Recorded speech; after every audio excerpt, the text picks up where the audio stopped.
It's your weekly breakaway for fun conversations on pro cycling and so much more. Join us as we go beyond the slipstream. I'm Matt Harper, and together with my brother Justin, we'll do deep-ish dives on bike races, movies, bands, and all manner of shiny pop cultural objects. Oh, and did I mention bike races? We're kind of obsessed. Allez! Hello and welcome to Beyond the Slipstream. I'm Justin and this is my brother Matt. And today, in our first segment, we'll take a look at the final men's Tour de France preparation stage race of the year, the Tour de Suisse. In segment 2, more stage racing action from Central Europe with coverage of the Tour of Belgium and the Route de Occitaine.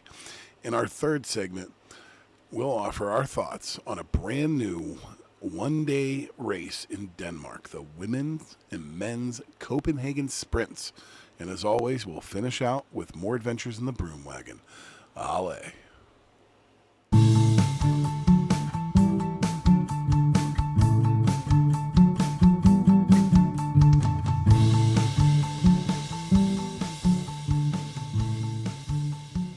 Please note, this segment will contain spoilers. If you have not watched the finish of the race and wish to remain unspoiled, please jump ahead to segment 2.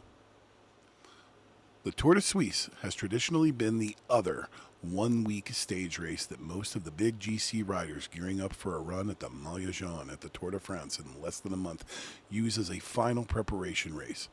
But as we've spent endless amounts of time discussing in recent weeks, the big three contenders, Tadej Pogacar, Jonas Vingegaard, and Remco Evenepoel, all opted to go to the Criterium de Dauphiné 2 weeks ago. So the Tour de Suisse proved to be much of a non-event. Not that there wasn't some exciting racing to be enjoyed, but the main and really only favorite in the race, João Almeida, did exactly what we expected him to do and dominated the race the moment it got climby, taking 3 stages and overall GC win with relative ease. Matt, this guy gives Simon Yates a run for his money in the fight to be the lowest of low-key stage racing assassins in the pro peloton. What happens with this man in the Tour de France, where on paper he's there to support the GOAT, his all-conquering team leader, Tadej Pogacar? That is a good question, what happens to this guy in the Tour de France, because he just keeps proving time and time again all year long that he is up to the task in the one-week stage races. I mean, on any other team, this guy they're going to the Tour de France with this guy like, wow, we've got a real shot at getting a real result in this tour. Like, that's the way he's looking this year, wouldn't you say? This is his third one-week stage race win. Here's the thing. I feel like he was in utter control the entire time. All right. I don't think that there was ever a moment that they weren't executing the plan that they had intended the entire way through the race. All right. Even when he wasn't leading in the GC, I feel like he was keeping these guys on a leash at around that, minute and a half mark or whatever that they were kind of running at throughout the week and flip-flopping. But when it came down to it, he came up huge in the exact spots that he needed to, and then he dominated in that time trial. I mean, just absolutely dominated in it. So, yeah, I feel like they knew exactly what they were doing. I think that how you can look at a time trial that's designed the way that one was, and be like, oh yeah, I'm totally going to win this. Against a lot of good racers. All right, there were other good racers that day, but he just smoked them. I mean, it wasn't, you know what I mean? It was, I took the notes here. So he had Gall by 24 seconds. Felix Gall had a great time trial that day. He beat Oscar Only by 1:11, and he put 1:40 into Kevin Vogelon. All right. And I think that he knew it. Like, I think that he knew that it was built for him the way that it was. And I think that he's that good of a time trialer. All right. I wonder if the poor kid is just being wasted in service to, a guy that doesn't really need these guys. Like, he doesn't utilize them the way that most teams would utilize having a guy like that. Yeah, it really presents a very sticky problem for this team in a way. I mean, I guess it's not a problem for the team to have all the best guys and to be, to be so stacked that you are sending the greatest of all time to the Tour de France, where he's already demonstrated that he can kick the shit out of his top competitors. He just demonstrated that 2 weeks ago at the Dauphiné. So, is it a bad thing that this guy is also going to have Joao Almeida in his pocket? I mean, Almeida is just he's going to be in the like Rafael Micah role where he's just there and there and there and there and there and there and there and just I mean he's going to grind down. He's going to be the one there grinding down Vingegaard and Evenepoel. Definitely because Evenepoel. he'll just be able to sit there and just crush a hard pace on every climb they come to. All right. This is the, here. Here's a snapshot of 9 Tour de France stages this year. Joao, Tade, and Jonas Vingegaard. Yeah. You're going to see that trio an awful lot in the Tour de France this year. And then, at some point, it's going to be Tade going, thanks, buddy. Goodbye. See ya. Yeah. It's an embarrassment of riches. They win all over the place. I mean, this team is insane. They win all over the place. Like they're constantly picking up, win here, win there, stage here, stage there. I mean, it's unreal how many weapons they have. And again, I don't think that it can be said enough that I feel like UAE was executing a plan this entire week, and they did it exactly. It literally just is exactly what they wanted. I don't think that for a second it was ever in jeopardy for those people. I mean, they kind of blew it in the Giro. I think we can all agree that they sort of messed up tactically in the Giro. But overall, they had a tricky situation throughout that race with the co-leadership thing. I mean, for a while it was triple leadership, before Yates kind of faded and became definitely a domestique. But they kind of blew it. But they still got a second place out of like a super young rider. It's not what they wanted by any means, but Nothing wrong with Silver, but and Ayuso was plagued by, you know, injuries and bee stings and stuff like that. So in any event, my point is, I also feel they like that. still have creativity.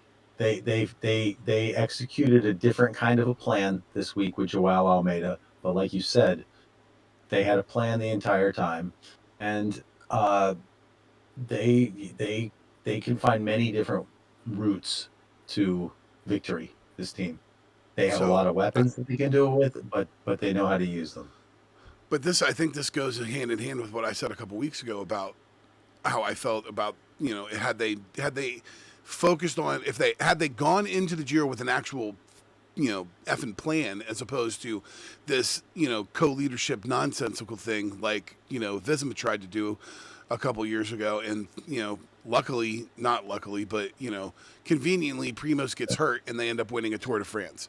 All right, so you know it's you know it's frustrating to me to go to say in one hand, this team is amazing. They know how to execute a plan. The stable of riders. I was typing up their Tour de France lineup. I was typing up a couple of those today, and it's crazy. It's crazy the people that they're going to have on this team. Mm-hmm. But if they don't go in with a clear plan, all right, they are susceptible to be beaten, and that has never been more clear than what happened in the Giro. All right, I don't think that is a possibility to happen with Pog because Pog is just too much of a single unit. But the reality is, if they didn't have Pogacar and they went into the Tour de France the way that they went into the Giro, they would lose the Tour de France like they lost the Giro. Yeah, yeah. So they're going to win the Tour de France because of Pogacar, not because of Joao Almeida.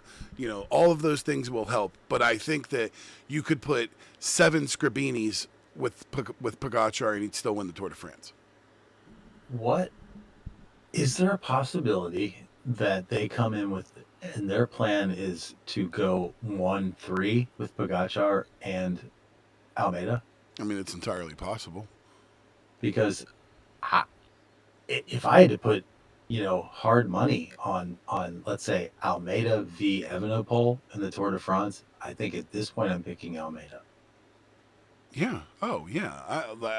I mean, I've said my piece on Remco. So that beggars the question then, how long can an Almeida sit around and play second fiddle on the world's biggest stage? Because is he sitting there thinking to himself, "Man, I'm missing out on the best opportunity time in my career. Like I'm peaking right now. I should be on another team where I could have a shot." Well, I mean, I Yeah. think this is the problem that UAE is going to have. The question is, do they want to, do they want to get paid, or do they want to, because man, I don't know. It'd be very interesting to know to compare, what their salaries are at UAE versus other top riders on teams that would contend for them, being there.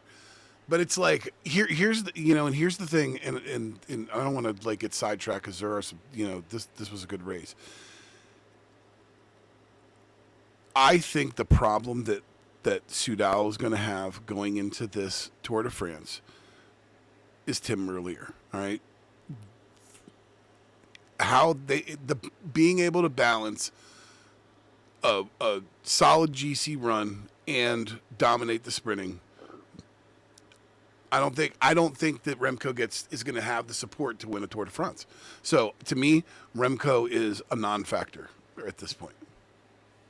Yeah, yeah. We'll save that really for Yeah, like the next segment, but I take your point. yeah. Um, We'll talk more about that in our Tour de France preview coming up next week, or no, in 2 weeks. but Joao, I'll say this: like Joao Almeida didn't even look like he even had to go deep in this race. No, that's what I'm saying. Maybe in the CT, Especially but on I mean, Sunday, like he smashed that time trial with ease. I mean, I don't like he was leading in every time no, check. but He was I'm talking more about like his attacks and stuff like that. I mean, he was just like there's just like no change. I mean, I know that we just talked about him being stoic or whatever, like the intro oh in yeah, the but intro, everything's well timed. but it was just like this dude. I mean, he just had a straightforward look on his face. He never looked to be straining at all. No, not at all. Okay, Um, we got to talk about a couple of things because excuse me. In on stage 3, huge day. Stage 2 almost had it. All right, but it ended up happening on stage 3. Our boy, USA's own Quinn Simmons gets a win in the American jersey, does the fly like an eagle. Uh, gives the Wout Van Aert homage. yeah, it is a Wild Van Aert Flies homage. takes Um, flight like the Great American Eagle. the thing that I loved his interview, he said that he really tried to win the day before because that was the anniversary of Gino Mater losing his Hmm. life, tragically. So he felt really awesome that he won it that day, and he dedicated it to Gino. And you know, this is the second time he's worn this jersey, and he has he's not like the last time he kind of had this disastrous season where he didn't get a win. And how great Hmm. is it to see the Stars and Stripes up on a podium at a European stage race?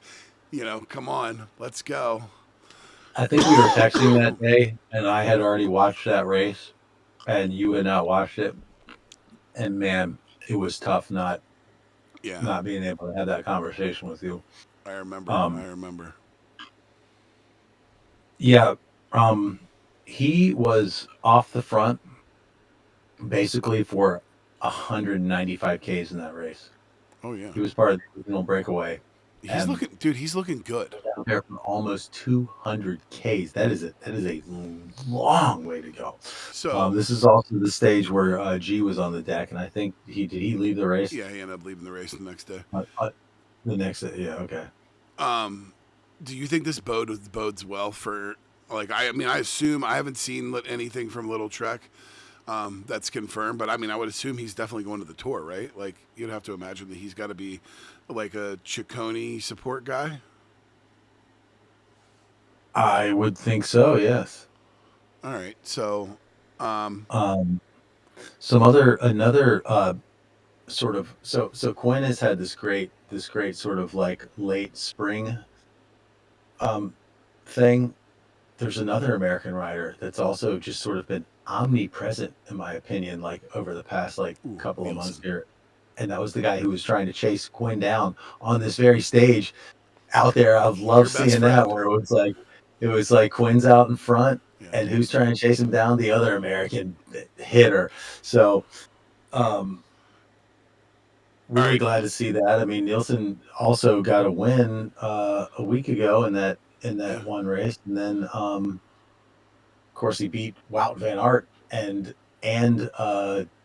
somebody else. Who was the other guy on Visma that he beat? Remember Um. that? Oh yeah, I definitely remember it. I can't think of who it was. Was it Tiege? Might have been T. Yeah, it was Tiege. Yeah, But you know, yeah. So another. So here's my hot take on those two guys. Um, they're now the hot American riders over and Jorgensen. I feel like those three guys are all right now ahead of McNulty. for sure, Yep. for sure. I think and I think Quinn's looking good, boy. Like he looks like where he had that struggle, and then that's that struggling year, and then he was basically sick for most of last season. Like his form looks good, man. Like he looks like he's finally and again, I'm telling you, there's something with that team. Like it just seems like mental. He's there. Like all Yeah, those guys just across the board on that team. Milan, you know, Simmons. Who were we talking about the other day? Who's the other sprinter? Patterson. Mads. Yeah, Mads. Like all those people, like all like them, Ciccone, all those guys are all have, you great Yeah, headspace. They're all having fun. They're out there winning. We'll be talking about Skelmos on the team bus. Haha. Yes, yes, yes, yes. So All right. no, you're right about that. So, all right, So I'm guessing we're probably getting a little long here. We should probably wrap this up. we should mention the crazy upside down shot of Quinn going through the 1 kilometer to go banner. Did you catch that? Yeah, It was weird, man. The motorcycle camera. We're gonna be talking a lot more about the motorcycle camera people in the team bus as well. Um, I'm trying to quickly look through my notes and see if there's anything else I want to mention. Well, we do have to give a shout out to this guy Oscar Onley from Picnic Post. He's a Scottish guy, um, and he got 4 top 3s in this race and a win over Joao Almeida. So he got a stage win. This was the biggest win of his career, um, I and he thought he was was going to die after that when he beat yeah. him on stage 5. I literally thought that kid was going to die. Like I've rarely ever seen a rider sweat so much. I did not notice that, but that's funny. What I did notice on that stage was the chef. Remember the chef that kept popping up on the side of the Dauphiné? Yeah. He was there. He's there. He was there at this race as well. I saw him. I was like, oh my God, the chef is back. Um, I guess the other notable thing, I mean, Almeida won 3 of the 8 stages of this race, which is pretty nuts. But also, we got what I was extremely surprised to learn was only the second World Tour level win for Jordi Meus. Okay. Punch The that first one. of which, Punch that. Let's talk because I want to talk more about him in general because right? he won that other race that we're going to talk about I here in a know little bit. that's the So transition. cork that and let's talk Jordy Mayhews when we come back.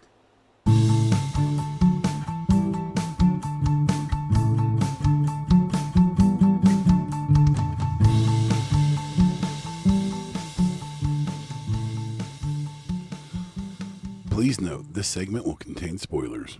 If you have not watched the finish of the race and wish to remain unspoiled, please jump ahead to segment 3.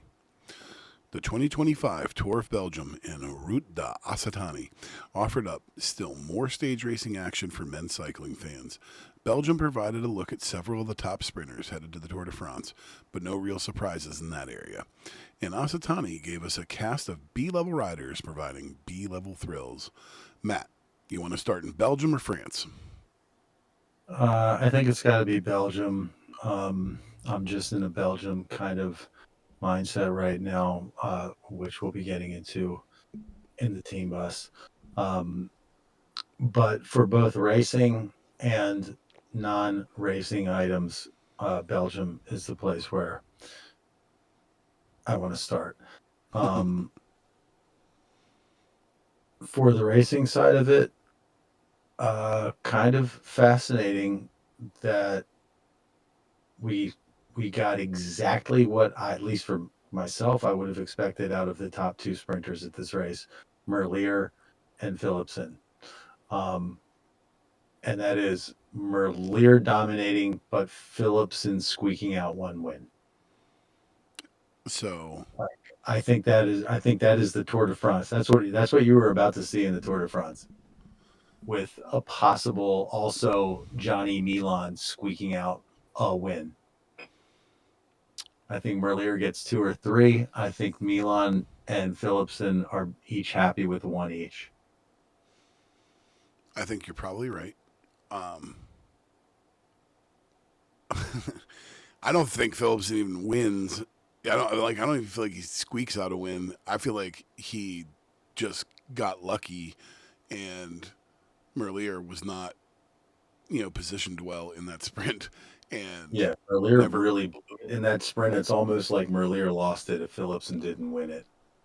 Yes, I agree 100%. Because in stage one, Merlier went absolutely like thermonuclear, Captain Marvel, this, blew out of the, blew everybody away. Like, I mean, he looks like I don't think that Milan either has a shot against this guy right now. I mean, he is so damn, he looks so good.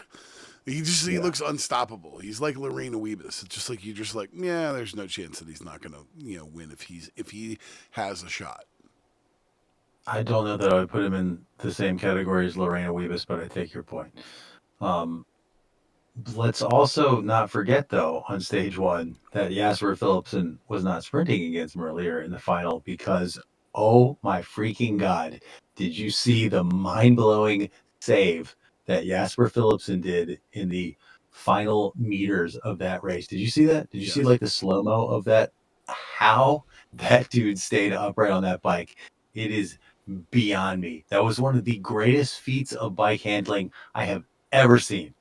Yeah, I mean, I feel like Insane how fast you can get out and nine times, how maybe 99 times out of 100, you're going down. yes, absolutely. He looked as shocked as anybody. Just the look on his face, like how the fuck am I still sitting upright? Like it was I don't know. incredible. That was absolutely incredible.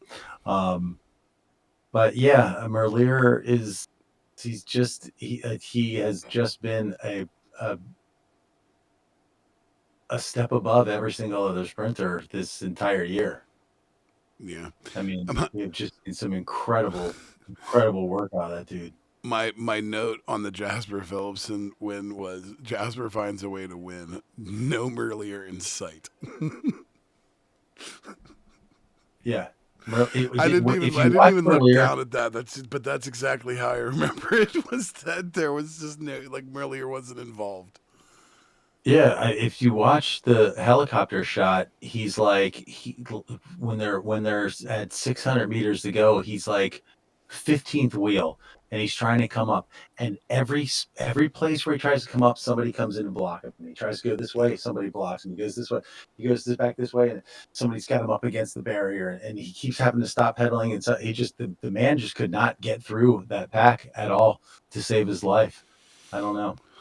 I That mean, was if there's one thing to say in that moment that you know, I don't feel like with the lead out that Milan has, like I don't feel like that happens to Milan. You know what I'm saying? Like they definitely got to keep him protected. If they like to utilize him the best, they've got to keep him protected enough to be able to launch that sprint, because if they can just put him at the front of the race at the right second, like it's over, dude. Like I just don't see any of them being able to beat. Like I would, especially considering that there's like some strong sprinters that are not going to be there. You know what I mean? You're not going to have Olaf Koy. You're not going to have our new favorite Matty Brennan. You're not going to have. Um, uh, well, let's let's go back though to something you were saying earlier though, which is quick steps, dual leadership, and oppositional leadership roles here, because In my you know opinion. it's not like Alpecin where you've got dual leadership, but it's Vanderpool and Philipsen, two sides of the same coin. You know what I mean? Like they're both sprinty guys. They can both help each other out in sprinty fast finishes like that. Whereas when you're talking about Evenepoel as a GC guy and Tim Merlier as a pure sprinter, um, is the difference sprinting wise in the Tour de France the fact that uh, Jasper Philipsen has got a Matthew Van Der Poel leading him out versus Tim Merlier, whose lead out situation might be a bit more meager, shall we say? It'll be interesting to see. So All right, that'll well let's talk about some of the other stuff happening in this race if you'd like. yeah, absolutely. Ethan Hayter gets a honestly, in my opinion, surprising win over Filippo Ganna in stage three. Mhm. Great And that's ride. and that makes 4 wins for the aforementioned uh, Takuna Quickstep. I mean, Sudal Quickstep, excuse me. Yeah. Because Merlier got 3, but Hayter also added 1 for them. Yeah. Um, I this guy Gino Berkmos in stage four. Obviously, I've never heard of this kid, but what a ride! Like Yeah, that was a crazy climb, and it was cool to see Lotto get a win. yeah, I'm always happy to see that because boy, that team struggles. Here's what I want to talk about. This is my non racing stuff. That it all came out on this stage for me as I looked through my notes. Um, First of all, the leaders' jerseys in this race. Okay, did you clock the leaders' jerseys in this race? They Uh, have two of the 4 leaders jerseys in this race are absolutely epic, like epic. yeah, no, I mean, I saw them. So the youth jersey, it's sponsored by like a company that makes like Belgian French fries.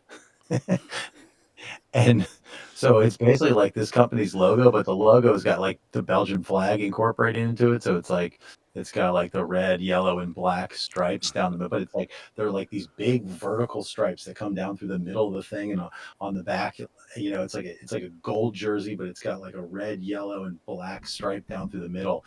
And Yeah. so when Doesn't it you're say? looking from Doesn't it say Frites on it? yeah, yeah. So when you see it from above, though, it's like instantly recognizable. You know exactly who that guy is because no other jerseys look like that. Like nobody does vertical stripes like that. I mean, just bizarre. And then the leader's jersey is like it's kind of nice looking. It's like a dark purple and light purple with this sort of like color blocked kind of vibe to it that just like is aesthetically pleasing.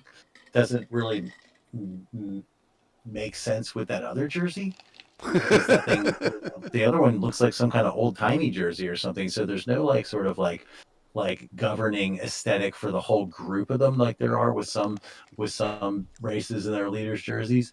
But then you go to the combativity. So in this race they give a jersey for combativity, and this jersey Yeah, is that jersey so is cool. chef's kiss. It's white. It's got a black collar, and then down here, so the team logo goes up on the top, but then down below the logo, they got the Belgian stripes, but they add the light blue. You know how like on the Hmm. Belgian national champions jersey, it's like Yes, a light blue jersey with the 3 colored stripes. This one is just like the got Olympic all jersey. 4 of the right. It's got all 4 of those colors in a stripe. Oh my god, it looks so smooth. Yep. What a smooth jersey. So um so in on the podium in this race, the combativity guy is given this like glass like trophy sized mug of beer, and they try to guzzle it, and none of these little skinny bastards can guzzle this entire thing of beer. And they kept showing them trying to do it, and it was not happening. It was so funny though, like watching these guys try, and then they like drop it. It's a glass. it's like a glass mug with a handle on either side, so they're holding it like this with like two hands, like like how they put it. And they're just like, no, no, no, can't do it, can't do it. And then um, another aesthetic note was Ethan Hayter's like Union Jack helmet. Did you catch that? Where it's like he bends down, you see the Yes. top of his helmet. It's got the Union Jack on it.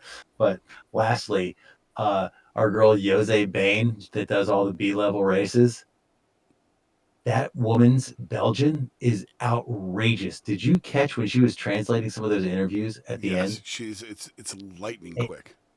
it's quick and like accurate. Like she is giving you like exactly what they're saying. You know, it's like sometimes the guys, Yeah, I yeah, I yeah. give you props. They're trying to keep up, but they're giving you like the bullet points or like the big Christian and Bob is who I will point out for those. right. Yeah, they're like Yes, yes. very like You get it done, yeah, but yeah. it ain't no Jose Bain. Oh No, my God, no, not she's at all. incredible. She's like doing Not at all. direct translation. So, um, yeah. So those, so and then I had one other note that I wanted to get in here, unless there's some you wanted to talk Not on. I about. mean, not on this race. I'd like to touch on the other one a little bit. Oh shoot, we got to do Asatani in this segment. All right. Well, then here's my last thing. Did you catch this clown Oscar Reisebeck from Alpecin who uh did this who crashed trying to like do this maneuver to get back onto the front of the group or whatever? Is this the double yellow card guy? Yes, I'm not. Okay. I don't think he got a yellow card for the second one. I think because he got injured, they didn't give him a yellow card. Ooh, But ooh. but You might want to do more research on that because I feel like I saw an article today where he okay. if it wasn't maybe it wasn't him. There might have been somebody else, but I thought it was him. That he ended up getting the yellow card and the suspension. Did you see his first move that he did like a couple stages earlier? Uh, like I can't remember it off the top of my head. I know that It I was mean saw it that day, but I can't it remember it. was a head on shot. It was a large peloton coming up a flat road, 15 guys wide across the road. This guy's trying to get up to the front. He goes off the side of the road into like the gravel or like the grass or something, like on the left and like to the right of the picture, but on the left as they're riding. Right. And powers up to the front, and then to get back on, he just like I think he went up onto a sidewalk actually, and I think he like bunny hopped off of the sidewalk in front of the entire peloton, and then like swung across and got way over to the right side because he was like his whole team was over to the far right. He was badly positioned off to the left and was like, "Fuck, I can't. I don't want to work my way through this whole fucking crowd to get back over there. I'm gonna go up and around." But he's like pulling a fucking bunny hop in front of the entire peloton. It's just asinine. And then like 3 fucking days later, this guy is in essentially the same exact situation.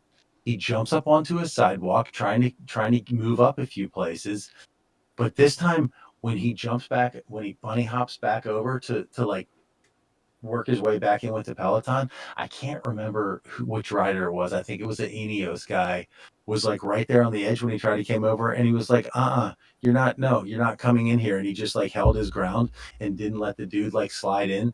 And he basically bounced off, goes back onto the sidewalk and like face plants like Oh yeah, hard. it was Like that was gruesome. a direct, but he brought it on himself. It's like, do you have a hard time feeling bad for the guy? It's like, dude, Live by the sword, what are you dude. Come doing? on, man. Like Yeah. there's no place for it. There's already enough problems with that situation as it is without you being an asshole and trying to and again it's against the rules. Like they've stated this multiple times not to do this. Mhm. So for once, I think they got it right. You know what I mean? They were both stupid, dangerous moves that shouldn't be done, and he should be penalized for it. He should be suspended for it.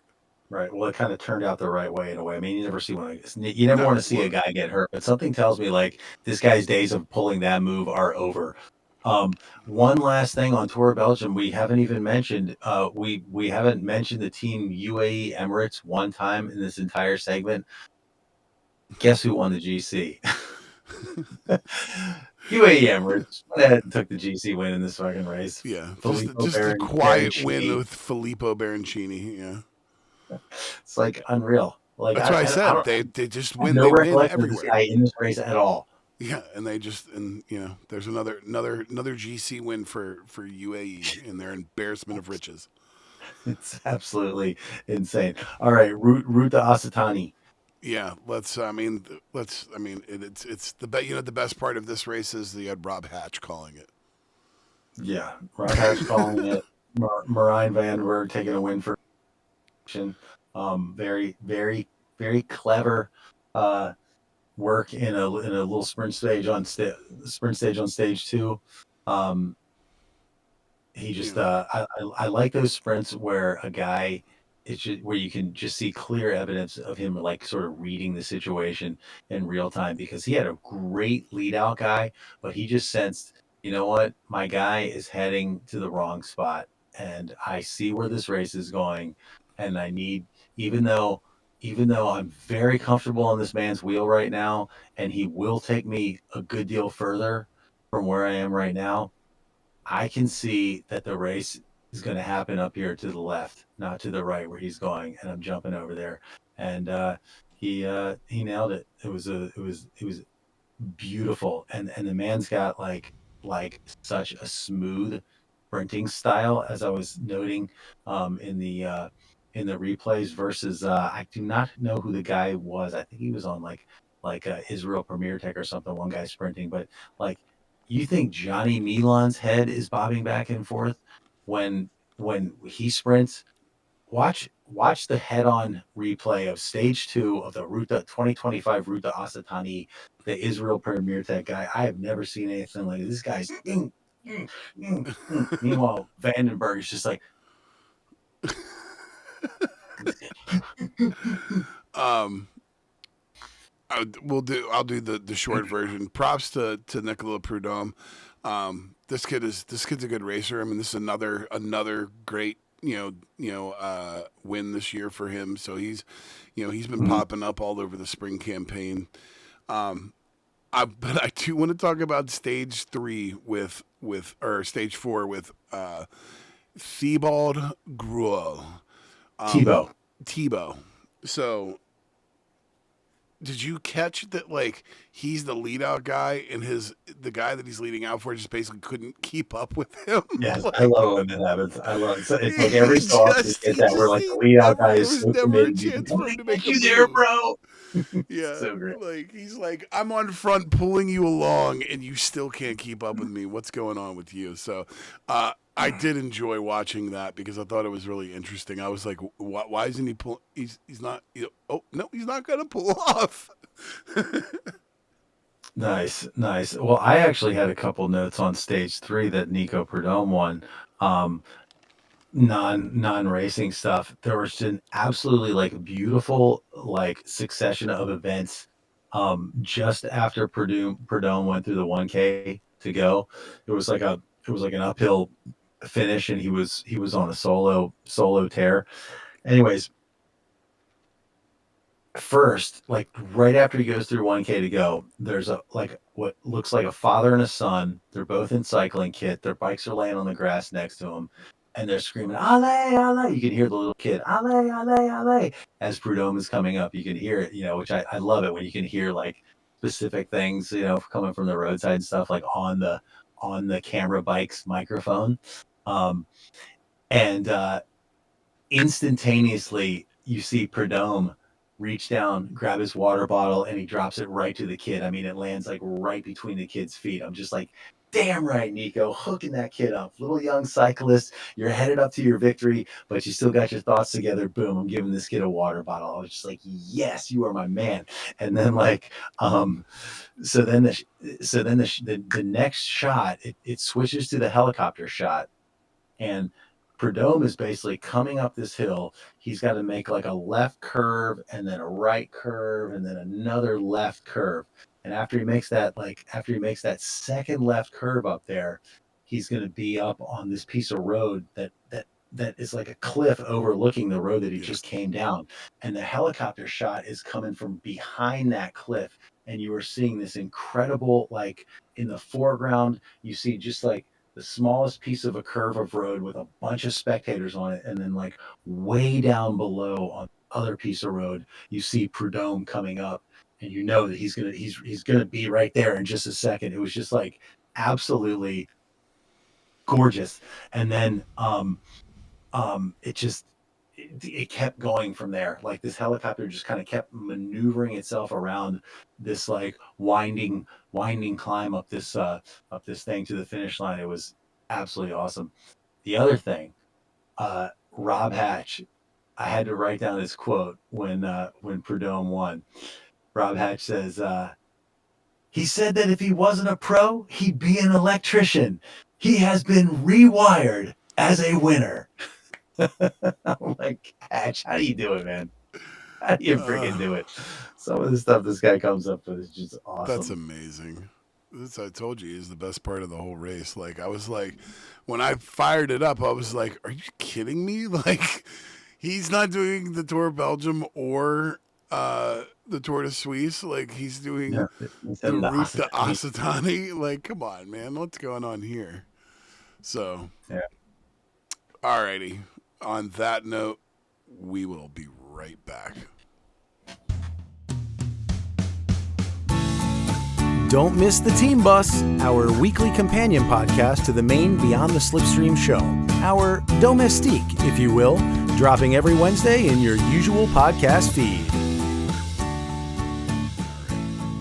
Please note, this segment will contain spoilers. If you have not watched the finish of the race and wish to remain unspoiled, please wait to listen until you've had a chance to catch up. One could argue that the brand new one-day sprint-focused races in Denmark, the women's and men's Copenhagen sprints, are completely unnecessary. After all, we're deep into Grand Tour season. We're trying to gobble down all kinds of one-week stage racing action. Please refer to our first two segments. And let's face it, classic season ended 2 months ago. Matt, we got exactly 0 surprises in either of these races. Should we cancel this event? This segment? Both? Yeah, either, both. I mean, if what we saw in these two races was anything, yeah, they definitely seem pointless. Like I don't really get Do you what's going know on here with them. what I enjoyed the most out of these two races? Copenhagen. Like, Yeah, that thing. gorgeous. Like Yeah, the what is that thing? The oh that man. that sculpture. What it was from the World's Well, Fair, or whatever. the one thing that I like just thought was just it's so cool looking about the some of the architecture, especially in like the downtown part of the loop. They Hmm. go around the corner of these buildings where instead of like like in America you'd see like a building that's like it's a corner, you know what I mean? There, Right. the corner is like rounded in like in the front of each each of these buildings on the corner there's like a little tree, kind of like sitting parkish area right in front of the building Right. on every corner, and it's like that's amazing. Like how like so cool. So visually speaking, the race was beautiful. There's absolutely zero going on in the race. So the only thing that you could do is watch the scenery. So if it's a tourism, thing, yeah, great. Copenhagen is beautiful, and I really would love to visit someday. And it did a very good job of doing that. So Well, I didn't do much watching of the scenery because I don't think I watched more than the last 2.5 kilometers of either of these two races. I mean, it's right there in the name, the Copenhagen Sprint. Okay, if it's a sprint, then why do we what are those 150 kilometers for? Like, let's just sprint it out and be done with it already. yeah, yeah, Um, yeah. Do so five. from How a about do 5 sprints? Do 5 sprints, and let's and yeah, it's and you take yeah, the 2 points for best each one. of the five. Yeah, take the winner from all five and then have them all sprinted out in a final sprint. Now that would be fun. I'd fucking watch that. Yeah, that'd Sign be me up for that race. Um, UCI paging UCI. Good idea. well, I'd say there's more to talk about in the women's race. So let's get the men's stuff out of the way, which is won by Jordy Mayus, as I alluded to earlier. This is only like his second World Tour level win, and his first one was on the Champs Elysees at the Tour de France 2 years Yes, ago. Um, 23. I'm kind of amazed that he's a sprinter, for God's sakes. These guys win races. Like, how has he not? How is this only his second World Tour win? Um, one of the things is he's, in a lot of situations, he's sprinting against a few of the greatest sprinters, you know, of the Hmm. time. So Hmm. he's getting swallowed up with the likes of Merlier and Pedersen and Coy and it goes on and on. So and I'm guessing that a few of those races that he probably could pull out. People like Matty Brennan are winning them. All right, like I mean, maybe he needs to aim a little lower. But I mean, he pulled a win in Tour de Suisse, and then he drops out.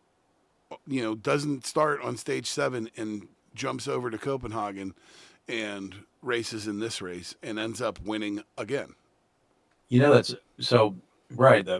Well, first of all, like I said, I didn't start watching these races until the final like 3 kilometers or whatever. So I wasn't even like aware that Jordi Mayos was in this race or indeed in the mix at the end of this race. So like when he pops out and wins, I was like, wait a second, I thought he was in the Tour de what the who the and Did you after a go little back and replay. look at your notes to see if he was in your notes?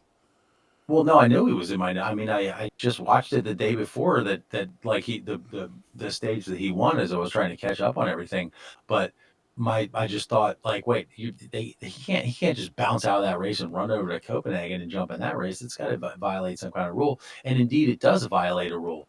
So the way it works is if you drop out of a stage race, you are technically by the UCI rules, you're not allowed to enter another race that takes place during the time that that stage race is still going on. So, like if you drop out of the Tour de France on the second stage, you can't race again for another 21 days. Okay.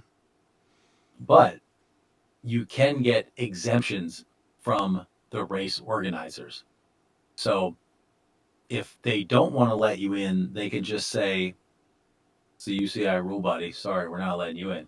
But if they want to let you in, they can say, we'll let it slide. And that's how Jordy Mayes was able to race the Copenhagen Sprint. good, And he fucking good, rolls in good there and wins rule. it. Good rule. Um, that's interesting. But yeah, I'm glad you looked that up because when when I saw that he won, I was like, I had the same thing, and I literally went to PCS and I was like, you know, and I went specifically looking to see if if he didn't start, and then I was like, oh yeah, sure. I was looking at the start list, the stage after, and sure enough, didn't start.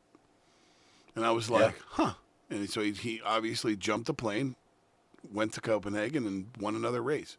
They must have had that worked out in advance too. Like you know what I mean? Like it Well, was just like, dude, the days that he missed were those extremely brutal climbing days. So of they course. probably knew that he was going to leave the whole time if and he was just happened to get the exemption at the other race, and he went and raced it.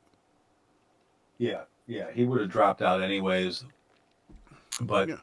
somewhere along the line, they realized, oh, it's not too far away. Like he could definitely be over there and racing this Copenhagen Sprint. Let's reach out to these people and see if we can get an exemption.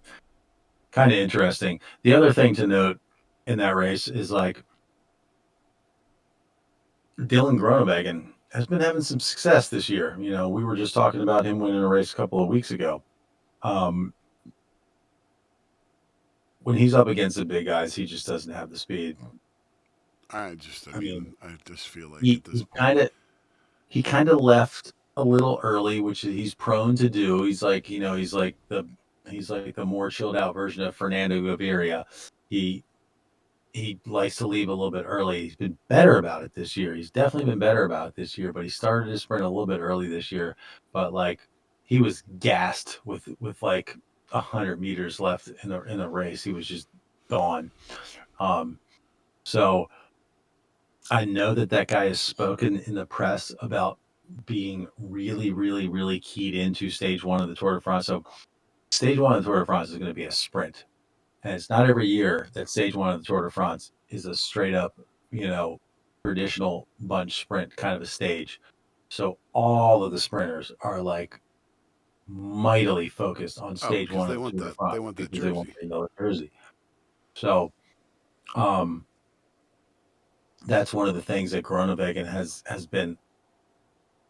outward about, stating in the press and stuff is that like he is very much into trying to get that yellow jersey on stage one. So Well, I don't think the Copenhagen sprint bodes too well for that particular plan, when especially in we light when of Tim we Merlier. break down, I mean, I'm sure it's going to come up when we break down, the Tour de France, a couple days. Um, so I definitely I feel like we will get into the topic of Dylan Groenewegen and all these sprinters.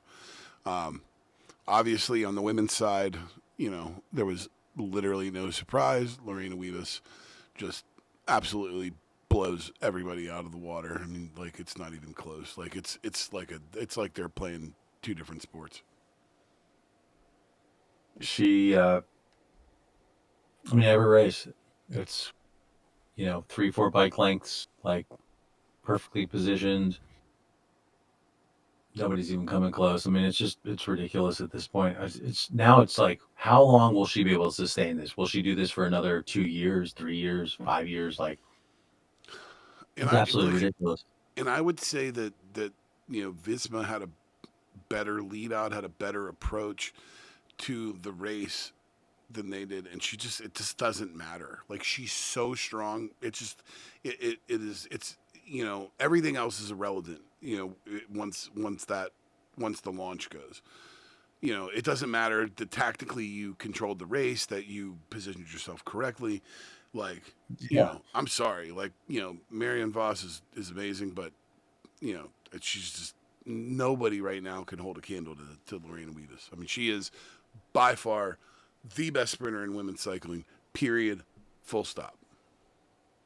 Yeah, I mean, she's the best sprinter, in terms of consistency in the world, men or women. This is true. This is true. I mean, she wins every race that she is in, damn near.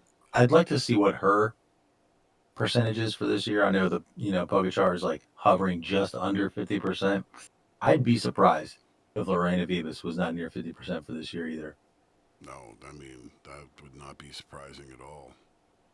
The woman wins everything. The far more interesting thing to talk about from this is her post race interview. Did you hear the post race interview? No, I definitely did not watch the post race interview of this one.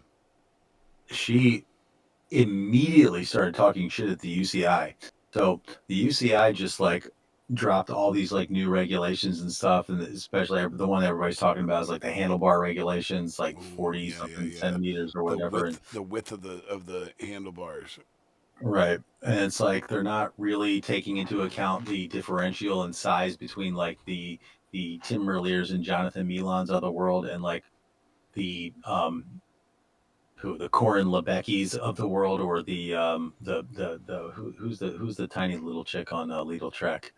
I can't think of, Oh, but um, Raina, oh, dude, you're gonna what's get her me. name? Sorry, Dude, I know but exactly what you're talking about. There's somebody on the men's side too that I'm thinking of that is like so small. Like where I look at him, I'm like, God, that guy looks so small. well, Um, what's his name from FDJ, the French guy, the French guy with the Spanish name, oh um, yeah. You're totally right. it's He so is a bad. French guy with a Gaia Spanish name. Gaia Raolini is the one I'm thinking about Yeah, on Guy Trek. Riolini. Yes. She's minute, and like they're like, so Yeah, like it's she's got a it, minimum handle. Yeah. it is it's one of the stupidest things that I've seen them do in recent months. I mean, it's a stupid restriction. Why do Right. we? So to get back to the point, Vebus comes out firing because there was like 3 insane crashes in this race, 2 of which were caused by poorly marked road furniture. And she's like, her point is basically like the UCI is dropping all of these inane regulations on us, but they can't even take care of safety. You can't even like get these race organizers to be doing a better job, because like one of the people that went out of this race was Blanca Voss, who's like one of Weebus's like big lieutenants.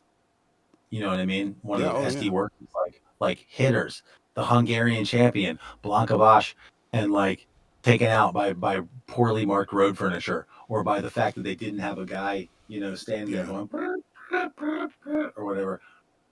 Um So yeah, good on her for taking it to him. Using her platform wisely. Yeah, I'm all for she's it. got a she's got a big platform and she used it, so that was good. So, Absolutely. but as for do we need these races? I'd say we could take them or leave them. Yeah. On that note, we'll be back to take a little ride in the Broom Wagon.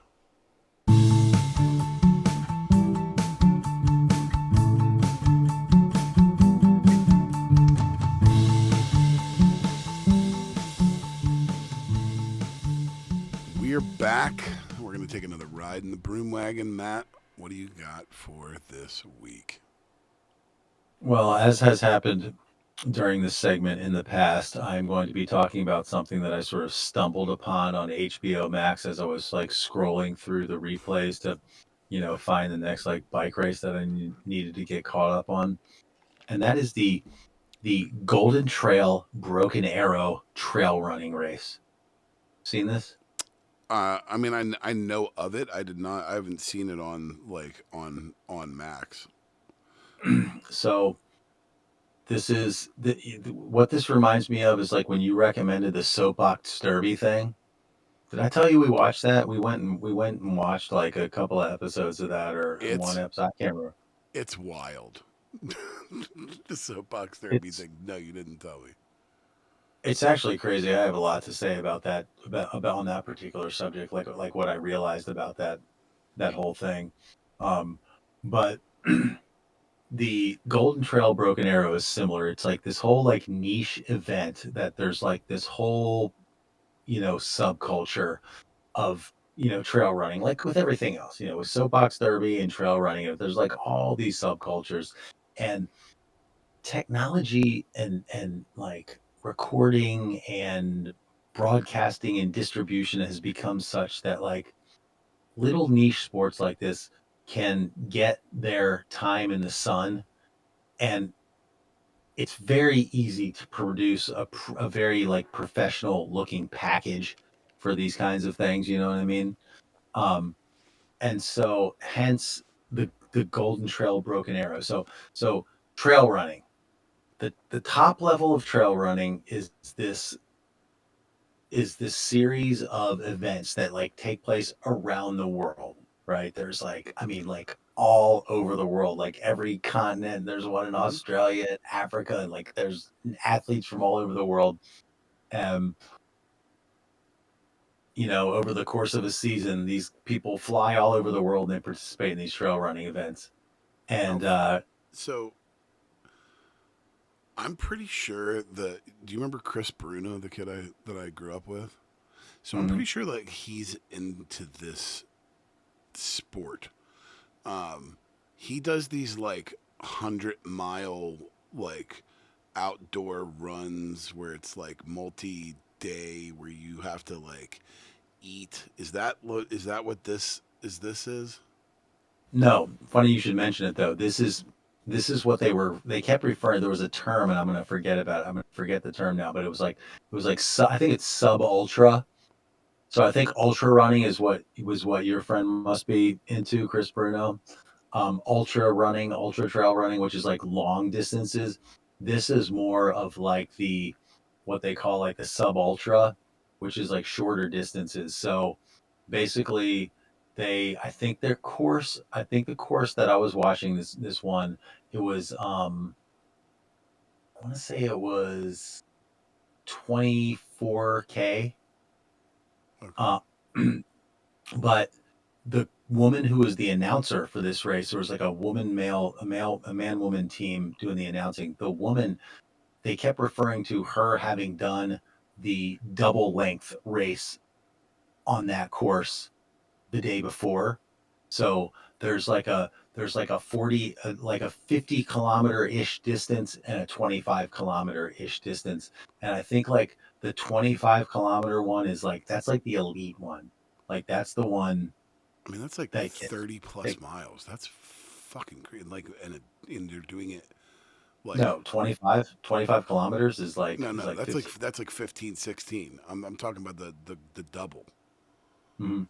The double's like that's got to be like 32 to 35 kilometers something if my math is right. But Jesus, dude, or miles. That's a shitload of running to do in like, you know, one day. Fuck.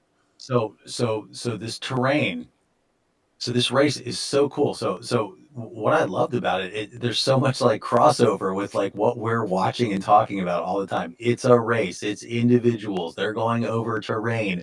Like there's a starting point and an ending point, and they have helicopters, they have drones, and they have dudes on like mountain bikes that are like right there in and amongst the riders, the racers, like on these little ass single track trails. They got guys out there with, they don't have two guys on a bike with like one guy holding a camera.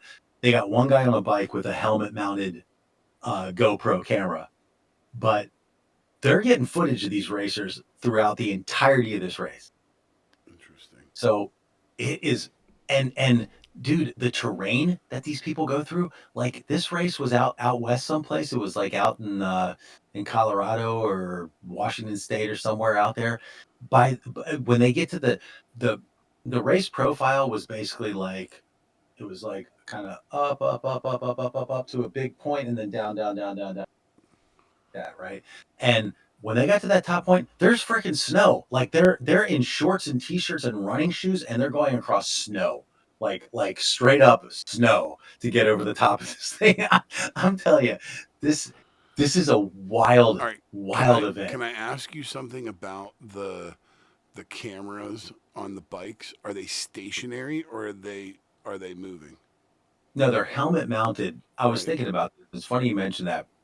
It would be cool if it could be a remote controlled camera that somebody back in a studio was controlling, because like the guy on the bike, he's got to watch where he's going. You know what I'm saying? So a lot of times, I mean, they're decent at it. I was also thinking it might make sense to like have a camera with like a much like wider pan, so that even if they're looking ahead, it's kind of, you know what I'm Hmm. saying? Like But it's if that thing was like just on the bike, all right, like up and it could articulate, okay, like it was yeah. mounted to the back of the bike where you could have Oh yeah. somebody else and so, you know, cuz that'd be the way to do that to where you can ride and have the someone in your ear being like, "Okay, slow down, slow down like, hook to your left." Like, why these people need to we need to get in with like a broadcasting company and be like, listen, we're real fans. We'll teach you how to do this shit right. Like this is Yeah, what you 'cause need. we have so much knowledge. No, they're well on their way. They don't need our. Yeah, I know. I'm just This thing kidding. was I'm just kidding. extremely well produced, and it I'm gonna was check it out. so cool. It was really cool. You do yourself a favor. Like it's really cool, and I'm pretty sure that um they simultaneously, like one show was both the men's and the women's race.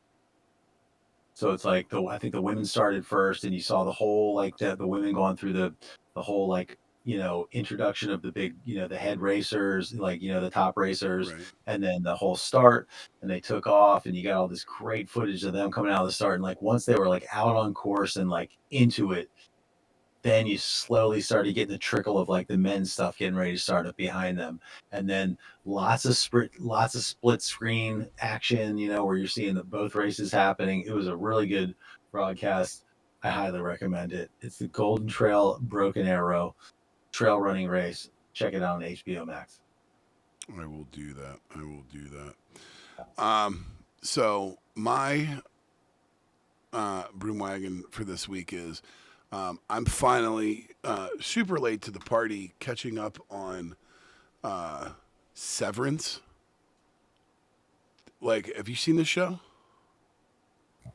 No, but I know a lot of people who watch it. I know it's supposed to be quality. It doesn't Ben Stiller direct it? Yeah, like pretty much every episode. Um, Yeah. But he's not. But he's not in it. It's Adam Scott, right? Adam it's Adam Scott's the Scott. guy. Yes, it's Adam Yeah. Scott is your main character. Um, John Turturro's in it. Christopher Walken's in it. A couple other people that you'll recognize, I'm sure. character actors and such. Patricia Arquette's in it, plays a big role in it, and she's also really good. Okay, so here's the deal with the show. I literally knew nothing about the show. I see people talk about it. I see, whatnot on Instagram. I never digested a single solitary minute of the show before I watched it. I went in essentially blind as, can be. I had a completely different expectation for it, and now that we were literally watching the last episode of the current season that just came out tonight, and then we had to record, so I will go finish it tomorrow with my wife. It is wholly not what I was expecting, and in the best possible way. It is this intricate story of, I just I don't even know. I almost don't all right, what do you know about the show? It takes place at a company. Okay. I literally, this is how good this is, and how in just, I was thinking just like you. It's not what you're expecting at all. You should absolutely watch it, because what you think it is the exact same thing that I thought it was, and I will tell you this flat out, it's not. It's not what you think at all. It is unreal. It's completely, it's such a weird, crazy concept that I don't even want to explain it to you, because I feel like if I explain it to you, you're gonna check out on the concept. But watching Compare the it to concept, something. say Compare what? it to something like it's good in the way that such and such is good. Okay, it's good in the way, and this is not a good comparison because I don't want you to take these two shows, but it's the way that they unfold that I think it makes it good. It unfolds the way Lost did when Lost was good, or maybe even to a lesser extent in X-Files, okay, where you get you. I mean, once you're kind of into it, so that once you understand the concept of it, what's really going on, it becomes it would be easier for me to describe it as certain things. But the way that you don't really know exactly what's going on in Lost at first, when they start to, it really, that show transitions from, a straight up island, plane crash, survival thing, to unfolding into something completely different, and what was so good about the first 2 seasons of Lost was that they only gave you stuff in little tiny doses over this really expansive long amount of time. You could never, I was talking about this with somebody where this show is done in 10 episode seasons. Okay. What these guys do with 10 episodes is so much better than what was done, 20 years ago, when, Lost comes out 20 years ago and it's 21 episodes a season or something like that. To go back and watch it is, there's just so much of it. It's so consuming in a way. And what I find, what was good about that was, because they were telling this super long form, they just gave you little doses and they just meted out the nuggets over time. And that's the way the show unfolds. It unfolds at a much faster pace, but you go in with this expectation of it being one thing, and it really ends up being this other. I think it could be a whole topic. I really would like to see you watch it and then see if you want to talk about it, because it's such a weird, and it's also, not only is it this weird, fiction-y thing, it's shot in this amazingly visual way that is very, it's very kind of that blue, the exterior shots is very cold blue, and it juxtaposes to this bright, bright fluorescent light of all this other stuff. It's just I'm telling you, dude, It is not what I expected, and now I understand why everybody thinks this show is so damn good. I'm telling you. Well, I'm much happier to hear you sitting here recommending that than the White Lotus, because I'm not watching the fucking White Lotus. I could give a shit about the goddamn. I want to, but like I just like No, we tell tried me. to watch it once. I've said to my wife we need to try to watch this. The sad thing is, man, there's like a bunch of people in that show that I love. Who cares? All right, I Severance is on my list. We could possibly do it as a topic. I'm also in the team bus going to be talking about something that I'm going to want to do as a fucking topic for sure. So All right. heard on that one. I know it's supposed to be really good. But here's my question: Is it when you compare it to Lost, and you said that Lost would like just like slowly trickle out these like little nuggets of plot? Was there like a lot of filler in between that? And are you saying that Severance is like much better at like giving you a higher concentration of nuggets Yes. with less Yeah, filler, and it's just like 100%. more It's like nice and interesting? they don't just like you're given enough information to understand what's currently going on in the given situation, and as you're, especially in the first season, as the first season goes on, the world just keeps getting a little bit bigger and a little bit bigger and a little bit bigger, and you start to see a little bit more, and you know there's some really great twists and turns in it that you're not like that you don't expect it in, and it's in that best way of like it's just like anything where you know it's not easy to predict what's happening, so it's much more fun because you're getting a lot of surprises along the way, and they're not telling you exactly what's going on, and so like you're kept in the dark until these key pivotal moments, and then because you've been kept in the dark so long, when the moment actually comes, like you are on the emotional roller coaster with the character very, very well. It's done extremely well. And I'm just telling you, I had an expectation. It was completely different. It was not what I expected. Sweet. It's on my list. Hopefully, I'll be checking it out soon. Yeah, and again, I love a low commitment show where I'm it's like we've been watching it for like the last 2 weeks. It's a show that you can put down, like you don't like have the need to binge it like that much, in my opinion. So which I kind of like is like, even though I stopped in the middle of an episode tonight, like I'm not like it's not like, oh my god, I gotta go back and watch it. It's like crack. It's just good enough to be like, oh yeah, I kind of want to enjoy it. It's like a really good meal. Like you don't want to just hammer through it. It doesn't just taste good. It's visually appealing. It's everything. Sweet. Alrighty. All right. Well, that's all for this week. Join us next week for full coverage of the National Championship Week in Europe and a review of the Tour de France related animated film, The Triplets of Belleville. Until then, for my brother Matt, I'm Justin Harper. Thanks for listening. We hope you'll join us on another ride beyond the slipstream. Ale. You didn't say LA. I know I didn't.